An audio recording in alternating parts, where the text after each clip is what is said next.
भाई हम 2047 तक भारत को एक विकसित भारत बनाने की बात करते हैं। और अगर हम जब ये बात करते हैं कि विकसित भारत होगा, उसमें सबसे ज़्यादा इंपॉर्टेंट जो रोल रहता है वो रहेगा पॉलिटिकल विल का, कि मेरे पॉलिटिशियंस, मेरे एमएलएज, एमपीज, मेरा संसद किस तरीके से कानून लेगा, बनाएगा और डिसीजंस लेगा, जिसके बेसिस पे हम एक डेवलप्ड इकोनॉमी बन के बाहर आएंगे।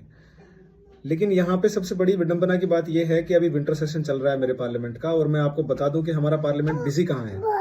हमारा पार्लियामेंट पहले 2 दिन उन्होंने सिर्फ वंदे मातरम के ऊपर डिस्कशन किया कि 150 साल हो गए हैं हमारे इस राष्ट्रीय गीत को, और इसके बारे में बातचीत करना जरूरी था। जाहिर सी बात है कि इस बात को 2 दिन का समय देना बिल्कुल वाजिब नहीं था, क्योंकि आपके लिए ये कहीं भी डेवलपमेंट स्टेटस में नहीं आएगा आगे। दूसरा, अगर आपको अवेयरनेस कैंपेन चलाना भी है तो there are other means to do it. Awareness programmes चले हैं, गवर्नमेंट ऑफिस में वंदे मातरम गाया गया है 150 वर्ष पूरे होने पे।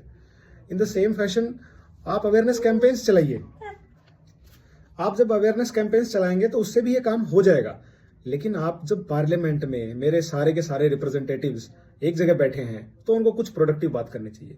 अभी आज भी हाउस को एडजर्न किया गया है, आई एम टॉकिंग अबाउट 15 दिसंबर। और इसमें क्या बस किस बात पे किया गया है कि कांग्रेस ने मोदी जी के ऊपर, हमारे प्राइम मिनिस्टर के खिलाफ, they have used some kind of slogans, और वो स्लोगन्स अच्छे नहीं हैं इतनी बड़ी कॉन्स्टिट्यूशनल पोस्ट के लिए भी और हमारे देश के लिए भी।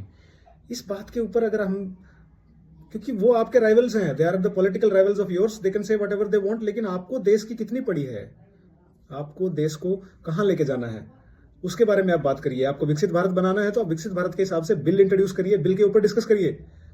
और बहुत सारी क्राइसिस है अभी, एनवायरमेंटल क्राइसिस, प्राइसिंग का, हमारा पैसा क्यों गिर रहा है, हमें न्यूक्लियर पावर को बढ़ाने के लिए क्या करना चाहिए, और so many things. What is your opinion? Write down into the comments. Thank you.